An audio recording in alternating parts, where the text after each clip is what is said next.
బలరామకృష్ణ గారు. అధ్యక్ష ధన్యవాదాలు. గత ప్రభుత్వ హయాంలో రాష్ట్రంలో గంజాయి, బ్లేడ్ బ్యాచ్, రౌడీయిజం, దొంగతనాలు, ఆన్లైన్ యాప్స్, క్రికెట్ బెట్టింగ్లు, దేవాలయాలపై దాడులు, మహిళలపై మిస్సింగ్ కేసులు, చాలా అసంఖ్య కార్యక్రమాలు అడ్డంగా మారింది అధ్యక్ష. ముఖ్యంగా చూస్తే స్కూల్స్, కాలేజెస్, యూనివర్సిటీతో సహా అన్ని చోట్ల గంజాయి అమ్మేవాళ్ళు ఉన్నారు. పారాసిటమాల్ టాబ్లెట్, చాక్లెట్లు, బిస్కెట్లు దొరకని చోట కూడా గంజాయి దొరుకుతుంది అధ్యక్ష. యువత అంతా కూడా నాశనం అయిపోతున్నారు, వాళ్ళ భవిష్యత్తు అంతా కూడా నాశనం అయిపోతుంది. ఇలాంటి వాటిపై ఎలాంటి చర్య తీసుకోబోతుంది?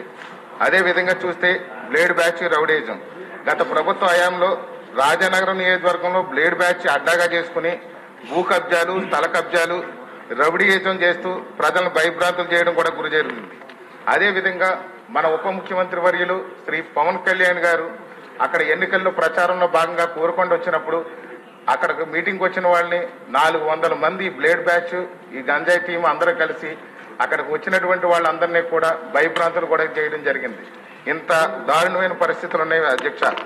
అదేవిధంగా చూస్తే ఈ మధ్య ఏళ్లలో బంగారం దొంగతనాలు, ఎలక్ట్రిసిటీ ట్రాన్స్ఫార్మర్స్ కూడా పొలాల్లో రైతుల మోటార్లు, లిఫ్ట్ ఇరిగేషన్ సంబంధించిన మోటార్లు కూడా దొంగతనాలు గురవుతున్నాయి అధ్యక్ష.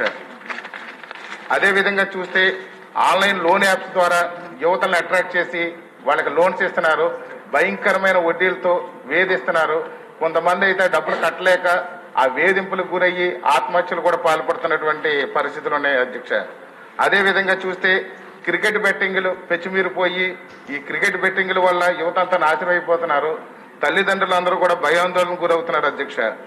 అదేవిధంగా చూస్తే దేవాలయాలపై దాడులు, దొంగతనాలు గత ప్రభుత్వంలో చూస్తే రామతీర్థంలో రాముల వారి దేవాలయంలో విగ్రహాన్ని ధ్వంసం చేశారు. విజయవాడ కనకదుర్గమ్మ అమ్మవారి వెండి రథాలు దొంగతనం గురైనవి. అంతర్వేది లక్ష్మీ నరసింహస్వామి రథం తగలబెట్టేశారు. అదేవిధంగా ఇటీవల రాజానగరం నియోజకవర్గంలో కూడా మొన్న సీతానగరం మండలంలో ఒక బ్లేడ్ బ్యాచ్ అగత్యాలు జరిగిన అధ్యక్ష. అదేవిధంగా మొన్న బొబ్బులెంకలో కూడా ఇదే విధంగా బ్లేడ్ బ్యాచ్ ఆగడాలు బాగా జరుగుతున్నాయి అధ్యక్ష.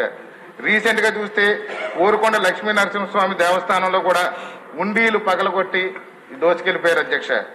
అదేవిధంగా గత ప్రభుత్వంలో వేలాది మంది అమ్మాయిలు మిస్సింగ్ అయ్యారు అధ్యక్ష. ఇప్పటికీ కూడా ఆచూకీ దొరకట్లేదు. ఇలాంటి నేరాలపై మన ప్రభుత్వం ఎలాంటి చర్యలు తీసుకోబోతుంది అనేది నా ప్రశ్న అధ్యక్ష. ధన్యవాదాలు.